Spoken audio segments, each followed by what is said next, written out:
Billiard. I got so much motherfucking design on right now. Break it down, bring it back, make it clap. I got 3 old thoughts, new block, where that thing. Bitches on my line, and you know they come straight. Hold up, what it not, 45, scope it cash like whoa. High fucking with these hoes up. Assalamualaikum warahmatullahi wabarakatuh. Perkenalkan, nama saya Sania Kurata Fitri Pulungan. Saya ingin mempresentasikan pembagian data. Teman-teman, apa yang dimaksud dengan data? Data adalah sekumpulan informasi yang kita dapat dari proses penelitian dan ada yang diproses, dianalisis untuk mendapatkan fakta. Pembagian fakta itu ada 3. Ada berdasarkan sifatnya, ada berdasarkan pengukurannya, ada juga berdasarkan dengan sumbernya. Yang pertama sekali, pembagian data berdasarkan sifatnya. 1. Terbagi 2, yaitu 1.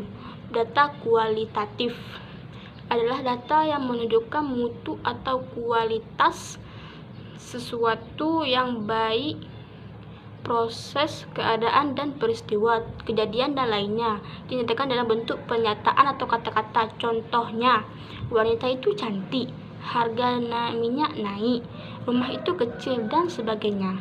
2. Data kuantitatif adalah data yang berbentuk angka-angka sebagai hasil pengukuran atau hasil observasi. Contohnya, harga gula 12.000 per kilo, berat badan Dedi 58 kg, dan lain sebagainya.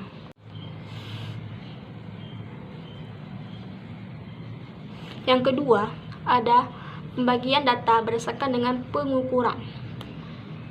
Terbagi 4. Yang pertama, data nominal, data ordinal, data interval, dan data rasio. Mari kita ikuti dulu yang pertama. Yang pertama, data nominal adalah data yang hanya bisa dibedakan, tidak bisa diurutkan dan diperbandingkan satu dengan yang lainnya. Contohnya, jenis kelamin, agama, pekerjaan, dan sebagainya. Yang kedua, ada data ordinal, data yang diurutkan dari data yang tertinggi sampai terendah. Jarak perbedaannya antara urutan yang satu dan yang lainnya. Contohnya, ranking 1 memperoleh nilai 1000, ranking 2 memperoleh nilai 980, ranking 3 memperoleh nilai 960, yang mana jarak ranking 1 dan ranking 2 berbeda dengan jarak ranking 3. Yang ketiga, ada data interval.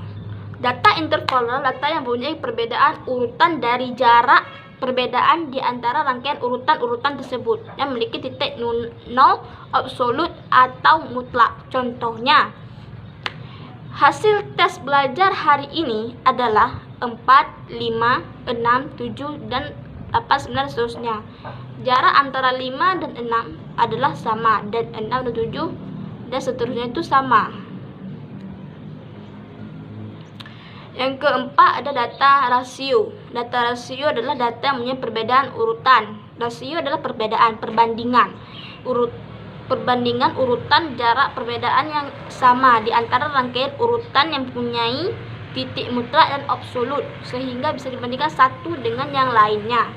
Contohnya, suhu cairan mempunyai suhu 20 derajat Celcius. Dari setengahnya menjadi 40 derajat, 20 kali setengah 40 derajat Celcius. Jadi perbandingannya, jarak yang semula menjadi 20 berubah menjadi 40. Perbandingan 1:2. Yang ketiga, pembagian data berdasarkan dengan sumbernya. Pembagian data berdasarkan sumbernya terbagi 2, yaitu data primer dan data sekunder.